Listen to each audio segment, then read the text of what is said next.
নমস্কার। কৃষি দপ্তর পশ্চিমবঙ্গ সরকার আয়োজিত বাংলার মাটি বাংলার কৃষি অনুষ্ঠানে আপনাদের স্বাগত। আজকের আলোচনার বিষয় আমন ধানে আগাছা নিয়ন্ত্রণ। ধানের ফলন অব্যাহত রাখতে রোগ পোকার পাশাপাশি আগাছা নিয়ন্ত্রণ অত্যন্ত জরুরি এবং আবশ্যক, কিন্তু প্রতি বছর এই নানান কারণে এটা অবহেলিত হওয়ার ফলে এই আগাছার উৎপাতে প্রচুর পরিমাণে ধান নষ্ট হয়। এই আগাছা নিয়ন্ত্রণের বেশ কিছু পদ্ধতি আছে, সেগুলো সঠিক না জানার ফলেও কিন্তু অনেক সমস্যা দেখা দেয়। সেগুলোর উত্তর খুঁজতেই আজকের এই আলোচনা। আমন ধানে আগাছা নিয়ন্ত্রণ কিভাবে করবেন, কি বলছেন বিশেষজ্ঞরা, আপনাদের প্রশ্ন, এই সমস্ত নিয়ে শুরু করব আজকের আলোচনা। শুরুতেই আপনাদের সঙ্গে আলাপ করে দিয়ে আজকে আমাদের সঙ্গে যারা স্টুডিওতে উপস্থিত আছেন, পশ্চিমবঙ্গ সরকারের কৃষি দপ্তরের যুগ্ম কৃষি অধিকর্তা আমার সঙ্গে রয়েছেন ডক্টর দীপ মণ্ডল বাঁদিকে। নমস্কার। নমস্কার, স্বাগত আপনাকে। আর আছেন যুগ্ম কৃষি অধিকর্তা সৌরভ ব্যানার্জি। নমস্কার, সবাইকে নমস্কার, স্বাগত আপনাকে। আর প্রিয় দর্শক বন্ধু, আপনারা তো আছেনই, আপনাদের জন্য নাম্বার টিভি স্ক্রিনে দেওয়া আছে, ওই নাম্বারে আজকের বিষয়ের ওপরই কিন্তু আপনারা ফোন করবেন। চলে আসছি সরাসরি আলোচনায়। আমি প্রথমেই ডক্টর মণ্ডল আপনার কাছে যেটা জানতে চাইব যে আমন ধানের এই আগাছা প্রভাবটা যদি একটু বুঝিয়ে বলেন। হ্যাঁ, আগাছা হচ্ছে, আপনারা সবাই জানেন যে ফসলের ক্ষেতে যে কোনো অন্য গাছগাছড়াকে আমরা আগাছা বলে থাকি, কিন্তু ধান চাষিদের দুর্ভাগ্য হচ্ছে এই যে কোনো ফসলে, যে কটা ফসল আমাদের মাঠে আছে, সব থেকে বেশি আগাছার প্রভাব কিন্তু ধানের উপরেই পড়ে। এটা দেখা গেছে গবেষণা করে। কিভাবে প্রভাবগুলো পড়ে? আগাছা যদি বেশি করে একটা ফসলের ক্ষেতে জন্মায়, প্রথমে সে লড়াই করছে ফসলের সঙ্গে আলো, বাতাস, খাদ্য, জল এবং জায়গার জন্য। যেটা ফসলের পাওয়ার কথা সেটা অনেকটাই আগাছা নিয়ে নিচ্ছে। দ্বিতীয় কি করে, আগাছাতে অনেক রোগ এবং পোকার বাসা হয়ে থাকে আগাছাগুলো, সেখানে রোগ বা পোকার বাসা বাঁধে। 3 নম্বর ক্ষতি হচ্ছে এই যে আগাছা জন্মালে সেখানে জলের দূষণ হয়, মাটির মান কমে যায়, ফসল কাটার সময় নানা রকম সমস্যা আসে। এছাড়া সবথেকে প্রধান প্রভাব হচ্ছে যে ফসলের ফলন ব্যাপকভাবে কমে যায়, অনেক ফলন কমিয়ে দেয়। ধানে যদি বলি কিভাবে ফলন আমাদের কমে, দেখা গেছে রোয়া করা ধান যদি হয়, সেখানে আগাছা থাকলে আমাদের 10 থেকে 15% ফলন কমে যায়। আর যদি সরাসরি শুকনো জমিতে আমরা ধান ছিটিয়ে বুনি, সেখানে তো আরও বেশি, যেহেতু ওখানে জল দাঁড়ানোটা কম থাকে। জল যদি দাঁড়িয়ে থাকে আগাছা জন্মায় কম। শুকনো জমিতে আরও বেশি ক্ষতি, 35 থেকে 45% ফলন কমিয়ে দেয়। আর যদি কাদানে মাটিতে আমরা বীজ বুনে থাকি, সেখানে দেখা গেছে 20 থেকে 25% মতো ফলন এই আগাছার জন্য কমে যায়। তো এগুলো হচ্ছে বিভিন্ন আগাছার বাজে দিক। আচ্ছা, তার মানে দেখা যাচ্ছে যে রোগ পোকার থেকেও এটা মারাত্মক আমাদের। আমি মিস্টার ব্যানার্জি আপনার কাছে যেটা জানতে চাইবো যে আমন ধানের এই মুহূর্তে যে চাষ চলছে, সেখানে কি কি ধরনের আগাছা দেখা যেতে পারে? হ্যাঁ, যেটা দীপবাবু যেটা বললেন তার সূত্র ধরেই যেটা বলার, যে আমন ধানে যে সমস্ত আগাছাগুলো আমরা দেখতে পাই, সাধারণত আমরা 5 ধরনের আগাছা আমন ধানে দেখতে পাই। 1 নম্বর হচ্ছে ঘাস জাতীয় আগাছা। সেই ঘাস জাতীয় আগাছার মধ্যে আপনারা সবাই জানেন যে শ্যামা ঘাস, সুয়া ঘাস, দুর্বা ঘাস, তারপরে আরও আছে উলু ঘাস, এইগুলোকে ঘাস জাতীয় আগাছা বলে। এছাড়া আমাদের কিছু আগাছা দেখতে পাওয়া যায় যেগুলো চওড়া পাতা জাতীয় যে আগাছাগুলো রয়েছে, যেমন আমরা বন মরিচ, বন লবঙ্গ, তারপর কেশুত, এই জাতীয় যেগুলো পাওয়া যায় সেইগুলোকে বলা হয় চওড়া পাতা জাতীয় আগাছা। আচ্ছা, 3 নম্বর হচ্ছে আমাদের যেগুলোকে সেজ বলা হয়। সেজ মানে যেগুলোকে আমরা বাংলাতে বলি মোথা জাতীয় আগাছা, যেমন আমাদের এমনি যেগুলো হচ্ছে মোথা, তারপরে হচ্ছে বড় চুচা, তারপরে হচ্ছে জোয়ানে ঘাস বা মুড়ি ঘাস, এটা আছে। তারপরে চতুর্থত হচ্ছে যেগুলো আমরা বলি যে পূর্ণাঙ্গ জাতীয় আগাছা, মানে ফার্ন বেস। তার মধ্যে আমাদের যেগুলো শুষ্নি এক ধরনের ফার্ন জাতীয় যে আগাছা। আর সর্বশেষ হচ্ছে আমাদের শ্যাওলা জাতীয় যে আগাছাগুলো রয়েছে, যেগুলো ধান ক্ষেতের মধ্যে আপনারা দেখতে পারেন যে অনেক সময় শ্যাওলা জাতীয় জিনিসপত্র দেখতে পাওয়া যায়। এটাও কিন্তু এক ধরনের আগাছা। তো এই 5 ধরনের মোট আগাছা আমাদের আছে, যার নিয়ন্ত্রণ করতে পারলে কিন্তু আমাদের এই যে আমন ধান আছে তার কিন্তু ফলন অনেকটাই আমরা ঠিকঠাক জায়গায় নিয়ে আসতে পারবো, কাঙ্ক্ষিত ফলন আমরা পাবো। ডক্টর মণ্ডল, যেটা যে ধানের, বিশেষ করে আমন ধান বা অন্যান্য ধানের ক্ষেত্রেও যেটা হয় যে বিভিন্ন পর্যায়ে থাকে, সেখানে এই আগাছার, বিশেষ করে আগাছার যে গুরুত্বপূর্ণ সময় এর প্রভাবের, সেটা যদি একটু বলেন। হ্যাঁ, এটাকে ইংরেজিতে আমরা বলি ক্রিটিক্যাল উইড কম্পিটিশন পিরিয়ড। এর মানে হচ্ছে এই, যে কোনো ফসলে সেই সময়কাল, সেই সময়ের মধ্যে যদি আমরা আগাছাটাকে নিয়ন্ত্রণে রাখতে পারি বা নিয়ন্ত্রণ করতে পারি, তাহলে সেই ফসল থেকে আমরা ম্যাক্সিমাম ফলন তুলে আনতে পারি বা আর্থিক লাভ একটা চাষির ম্যাক্সিমাম হতে পারে। সেই পিরিয়ডটাকে আমরা বলি সবথেকে গুরুত্বপূর্ণ পিরিয়ড, যখন আমাদের আগাছা দমন করা উচিত। অন্যভাবে যদি বলি, এই গুরুত্বপূর্ণ সময়টা কীরকম হয়, যে কোনো ফসলের 3 ভাগের 1 ভাগ সময়টা এই আগাছা দমন করা অত্যন্ত জরুরি বা নিয়ন্ত্রণ করা অত্যন্ত জরুরি। এই সময়টায় যদি, এই ক্রিটিক্যাল সময়টা যদি আমরা আগাছা নিয়ন্ত্রণ করি, দেখা যায় আগাছা না থাকলে যে সব থেকে ভালো ফলন হতো, ঠিক সেই রকমই ফলন আমরা আগাছা নিয়ন্ত্রণ এই সময়কালটা যদি করতে পারি, সেই ফলনই আমরা মাঠ থেকে তুলে আনতে পারি। ধানের ক্ষেত্রে কিরকম এই গুরুত্বপূর্ণ সময়টা হচ্ছে, রোয়া করা ধান যদি হয়, দেখা গেছে 15 থেকে 45 দিনের মধ্যে আমরা আগাছাটাকে নিয়ন্ত্রণে রাখতে আমাদের হবে। এটা হচ্ছে ক্রিটিক্যাল, সব থেকে গুরুত্বপূর্ণ সময়। এই সময় ম্যাক্সিমাম আগাছা জন্মায়, এই সময় আমাদের ওটাকে কন্ট্রোল করলে আমরা ভালো ফলন পেতে পারবো। আর যদি ছিটিয়ে বোনা ধান হয়, ডাইরেক্ট বুনেছি আমরা শুকনো জমিতে, সেখানে জল যেহেতু কম থাকে জমিতে, সেখানে কিন্তু এন্টায়ার ওই ফসলের মেয়াদটাই হচ্ছে এই গুরুত্বপূর্ণ পিরিয়ড। এই সময় পুরোটাই আগাছা জন্মায়, পুরোটাতেই আমাদের চোখ রাখতে হবে যাতে আগাছা নিয়ন্ত্রণে থাকে। মিস্টার ব্যানার্জি, ডক্টর মণ্ডল যেটা বললেন যে নিয়ন্ত্রণ, এবং এই আগাছা নিয়ন্ত্রণের উপর ফলনের হার নির্ভর করে, সেক্ষেত্রে আপনার কাছে যেটা জানবো যে নিয়ন্ত্রণে যে পদ্ধতিগুলো আছে, বিশেষ করে আগাছার, সেখানে কি কি পদ্ধতি আমন ধানের ক্ষেত্রে? এটা একটা খুবই গুরুত্বপূর্ণ প্রশ্ন, কারণ আগাছা, আমরা রোগ পোকা নিয়ে যতটা বেশি চিন্তিত, আমরা কিন্তু এই উইড নিয়ে বা আমরা এই আগাছা নিয়ে অতটা চিন্তিত নই। তার ফলেই কিন্তু আমাদের ফলনের ঠিক কাঙ্ক্ষিত ফলন আমরা কিন্তু ধানের ক্ষেত্রে অনেক সময় সম্ভব হয় না। এখন এখানে যেটা ব্যাপার হচ্ছে যে আগাছা নিয়ন্ত্রণের জন্য উইড ম্যানেজমেন্ট যেটাকে বলা হচ্ছে, এটা আমাদের প্রথম যে পদ্ধতি সেটা হচ্ছে আমাদের আগে থেকে যদি আমরা কোনো সতর্ককরণ ব্যবস্থা করে রাখতে পারি, সেটার জন্য যেটা করতে হবে আমাদের, যে উইড ফ্রি, মানে যেখানে কোনো আগাছা নেই এরকম যদি বীজতলা হয়, যদি বীজতলা আমরা তৈরি করতে পারি তাহলে খুব ভালো হয়। 2 নম্বর হচ্ছে বীজের মধ্যে যদি কোনো আগাছার জীবাণু না থাকে, সেটা একটা ব্যবস্থা। 3 নম্বর হচ্ছে আমাদের ব্যালেন্সড ফার্টিলাইজার ইউজ, মানে সুষম যদি সার আমরা এখানে ব্যবহার করতে পারি, তাহলে আমাদের কন্ট্রোল করা যেতে পারে অনেক ক্ষেত্রে আগাছাটাকে। এবং 4 নম্বর হচ্ছে যে সমস্ত যন্ত্রপাতি দিয়ে আমরা কন্ট্রোল করি আগাছাটাকে, যেমন সেইগুলো যদি আমাদের মানে পরিষ্কার পরিচ্ছন্ন থাকে, তাহলেও আমরা কিন্তু প্রিভেন্টিভ মেজার হিসেবে এই যে কন্ট্রোলটা করতে পারবো। এখানে একটু জিজ্ঞেস করি যে আধুনিক কোনো যন্ত্রপাতির কথা বলেন? যন্ত্রপাতির ব্যাপার রয়েছে। যন্ত্রপাতি আমরা সাধারণত হাত নিড়ানির কথাই আমরা সাধারণত জানি, যেটা আমাদের হ্যান্ড উইডিং বলা হয় বা যেটাকে ম্যানুয়াল উইডিং বলা হয়। হাতের সাহায্যে আমাদের ঘাসকে তোলা বা অন্যান্য একে নষ্ট করে দেওয়া। তো এটা যেমন সময় সাপেক্ষ, সেরকম হচ্ছে ব্যয় সাপেক্ষ এবং তার সঙ্গে লেবার। এখন যেহেতু লেবারের প্রবলেম রয়েছে, তো তার সঙ্গে সঙ্গে কিন্তু আমাদের, যেটা আমি আসবো একটু পরেই, যে আমাদের মেকানিক্যাল পদ্ধতিতে যান্ত্রিকভাবেও কিন্তু আমাদের এই আগাছাকে দমন করা যায়। তো সেটার জন্য এখন বিভিন্ন ধরনের যে পাওয়ার উইডার বলা হয়, হ্যাঁ, সেই পাওয়ার উইডারগুলো কিন্তু এখন যথেষ্ট তার স্টার্ট হয়েছে আর যথেষ্ট তার প্রচলন শুরু হয়েছে। এবং এই প্রসঙ্গে একটা ছোট্ট জিনিস বলে রাখি, আমাদের কৃষি দপ্তরের পক্ষ থেকে যেটা ফার্ম মেকানাইজেশন যে স্কিমটা আছে, যে কৃষি যান্ত্রিকীকরণ, তার কিন্তু এই 24-25 সালের যে অ্যাপ্লিকেশন, মানে চাষিরা অ্যাপ্লিকেশন অনলাইনে আমাদের মাটির কথা wb.gov.in এ স্টার্ট হয়ে গেছে। আমাদের হয়েছে আমাদের 20 তারিখ থেকে শুরু হয়েছে এবং অলরেডি অ্যাপ্লিকেশন কিন্তু চলছে।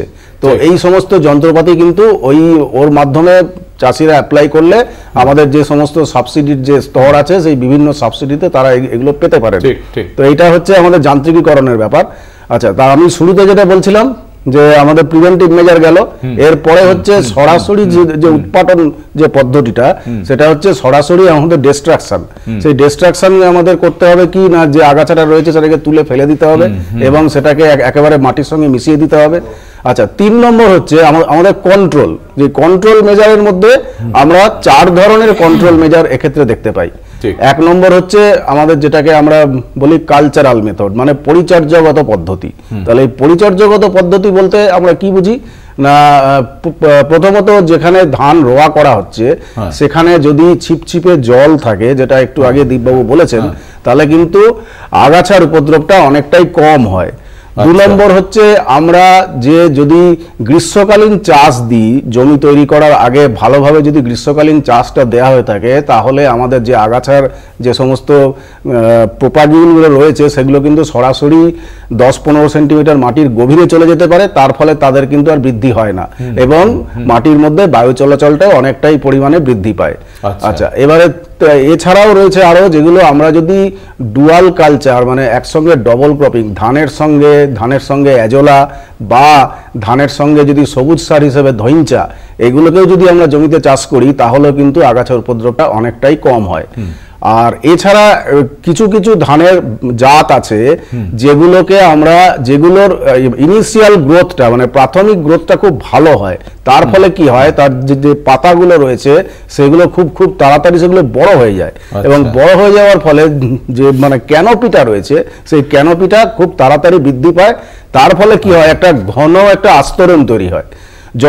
যত বেশি ফসলের ধানের ক্ষেতে ঘন আস্তরণ একটা তৈরি হবে, তত কিন্তু আগাছার উপদ্রবটা কম হবে, তার কারণ আলো বাতাস সেখানে খুব বেশি প্রবেশ করতে পারবে না।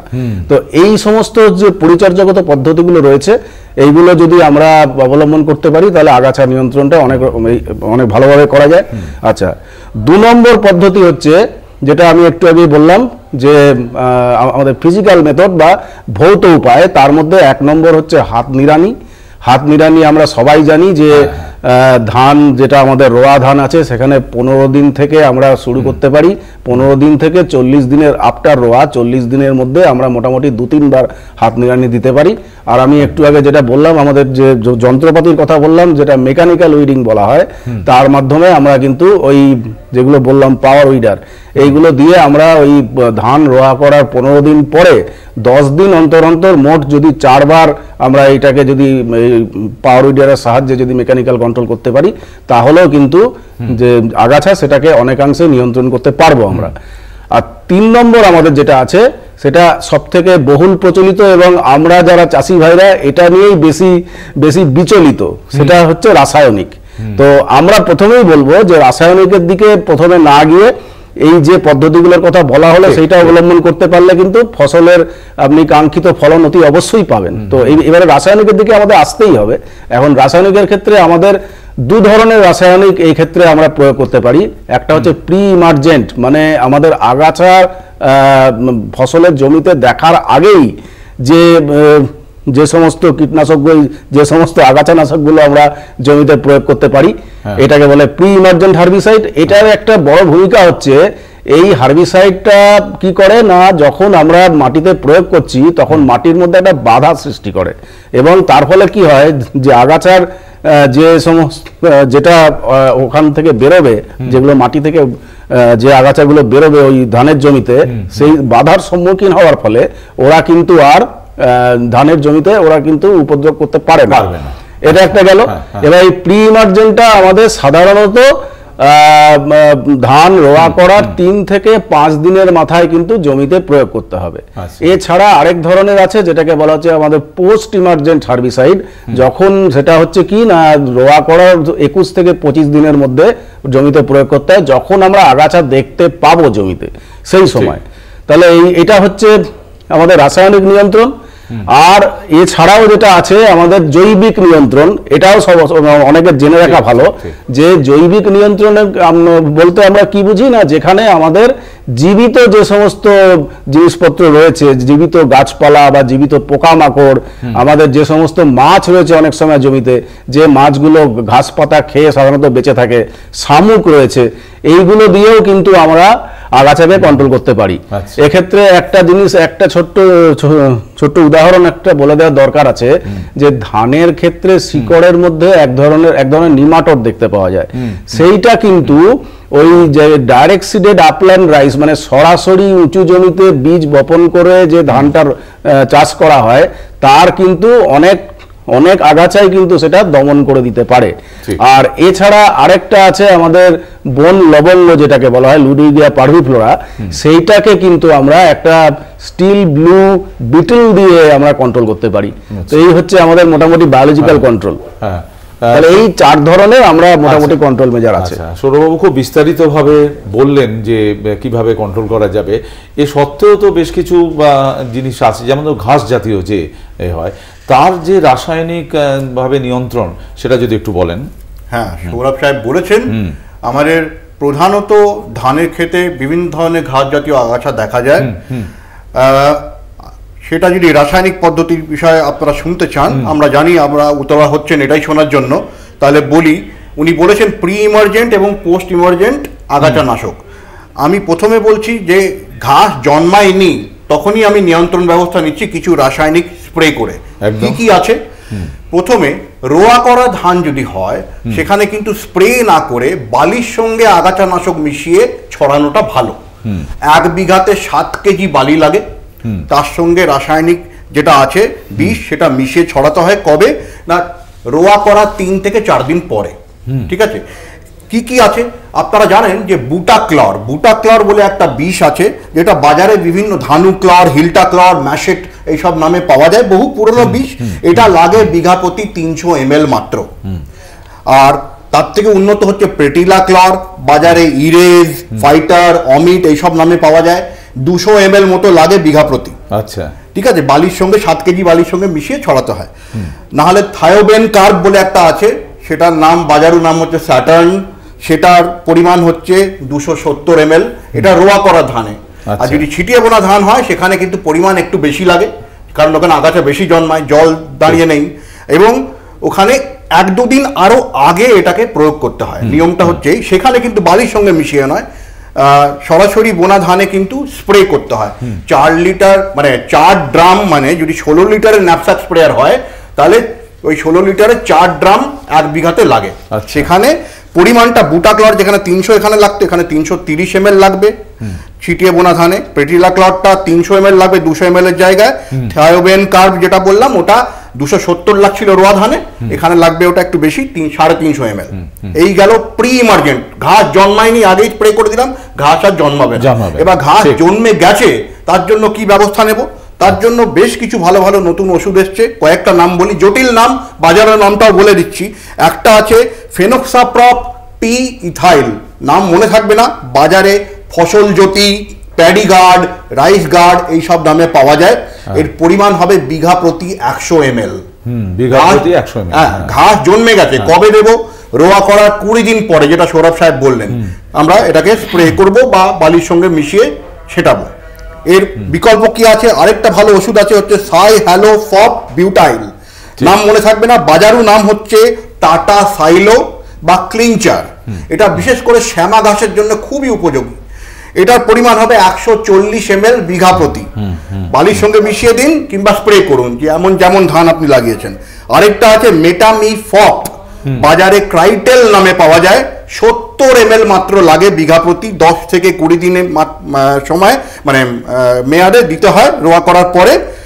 আরেকটা মিশ্রণ আছে, রেডি মিক্স পাওয়া যায়, সাইহ্যালোফপ যেটা বললাম প্লাস মেটামিফপ, এই দুটো রেডি মিক্স পাওয়া যায়। লিফ অন এর নাম, এটারও পরিমাণ হবে 140 ml।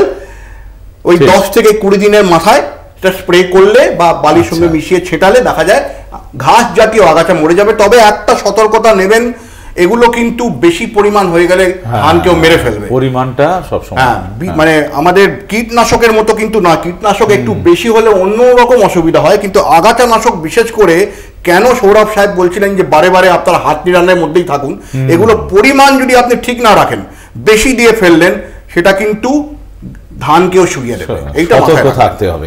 সৌরবাবু, যেটা আপনার কাছে জানবো, আপনি চওড়া পাতার কথা বলছিলেন, যে চওড়া পাতার তার রাসায়নিক কিভাবে নিয়ন্ত্রণ করবেন? এক্ষেত্রে ওই একই পদ্ধতি, একটা হচ্ছে প্রি ইমার্জেন্ট এবং আরেকটা হচ্ছে পোস্ট ইমার্জেন্ট। এবার প্রি ইমার্জেন্ট হিসেবে আমি প্রথমে যেটা বলবো সেটা কেমিক্যাল নেম বলবো, পাইরাজো সালফিউরন ইথাইল 10% WP। এইটার আমরা যে নামে বাজারে কিনতে পাওয়া যায়, সাথী, লাঠি, রোকা, আলবিদা এই নামে পাওয়া যায়। এটা আমরা প্রয়োগ পদ্ধতি হচ্ছে ওই 7 কেজি শুকনো বালির সঙ্গে জমিতে ছড়িয়ে দিতে হবে, এবং প্রি ইমার্জেন্ট মানে 3 থেকে 4 দিন আফটার ট্রান্সপ্ল্যান্টিং রোয়া করার, এবং 1 বিঘাতে আমরা 20 গ্রাম দেবো। আর যেটা আমরা আরো আছে সেগুলো বললে সময় নেই। 2 নম্বর হচ্ছে আমাদের পোস্ট ইমার্জেন্ট যে হার্বিসাইড, পোস্ট ইমার্জেন্টের মধ্যে আমরা যেটা দেবো 2,4-D সোডিয়াম সল্ট 80% WP। এটা আমরা যেটা দেবো বাজারে, এটা আমরা কি নামে পাওয়া যায়? এটা বাজারে পাওয়া যায় আমাদের ফার্নক্সন, হার্বোক্লিন, উইড ক্লিন এই নামে আমরা পাওয়া যায় বাজারে। এটা 1 বিঘা জমিতে 70 গ্রাম দেবো, এবং এক্ষেত্রেও আমাদের ওই 3 থেকে 4 দিন রোয়া করার পরে দিতে হবে, এবং ওই 7 কেজি শুকনো যে বালি ওর সঙ্গে মিশিয়ে জমিতে প্রয়োগ করতে হবে। আচ্ছা, ডক্টর মন্ডল, আপনার কাছে জানবো যে একটা ঘাস জাতীয় শুনলাম, চওড়া পাতা গাছে, এবার মিশ্র যদি থাকে সেক্ষেত্রে কি রাসায়নিক তারও ব্যবস্থা আছে? ধরে নিন চওড়া পাতাও আছে, ঘাসও আছে, একসঙ্গে মারতে চাই, কি করা যায়? একদম কিছু ওষুধ এমন আছে যেগুলো দুটোকেই মারে। কয়েকটা নাম বলছি। পেন্ডিমেথালিন বলে একটা ওষুধ আছে, যেটা প্রি ইমার্জেন্ট, মানে তখনও চওড়া পাতা বা ঘাস জন্মায়নি, আগে স্প্রে করলাম, কোনোটাই আসবে না। ঠিক। পেন্ডিমেথালিন বাজারে স্টম্প, প্যানিডা এইসব নামে পাওয়া যায়। পরিমাণ হবে, রোয়া করা ধান হলে 400 ml বিঘা প্রতি, আর যদি ছিটিয়ে বোনা ধান হয় তাহলে 600 ml বিঘা প্রতি। বলেছিলাম পরিমাণ একটু বেশি লাগবে। কখন দেব? রোয়া করার বা ধান বোনার 3 থেকে 4 দিনের মাথায়। আবার যদি রোয়া করা ধান হয় বালির সঙ্গে মিশিয়ে দেবেন, আর যদি ছিটিয়ে বোনা ধান হয় তাহলে স্প্রে করবেন, যেমন বলেছি। বিকল্প হচ্ছে আরেকটা খুব প্রচলিত হয়েছে চাষিদের মধ্যে, টপ স্টার বলে একটা বিষ বাজারে পাওয়া যায়, যেটা অ্যাকচুয়ালি নাম হচ্ছে অক্সার ডায়াজিল। টপ স্টার বিষটা মাত্র 15 গ্রাম বিঘা প্রতি লাগে, মাত্র 15 গ্রাম লাগে। রোয়া করার বা বোনার 1 থেকে 3 দিনের মাথায় স্প্রে করতে হয় বা প্রয়োগ করতে হয় বালির সঙ্গে। আরো অনেক আছে, নামগুলো কয়েকটা আরো বলে দিই। এইগুলো হচ্ছে প্রি ইমার্জেন্ট, মানে তখনও আগাছা জন্মায়নি। আরেকটা আছে হচ্ছে আপনার বেনসালফিউরন মিথাইল প্লাস প্রেটিলাক্লর। এটা বাজারে মিক্সচারটা বেনপ্রেট, লন্ডাক্স এইসব নামে পাওয়া যায়।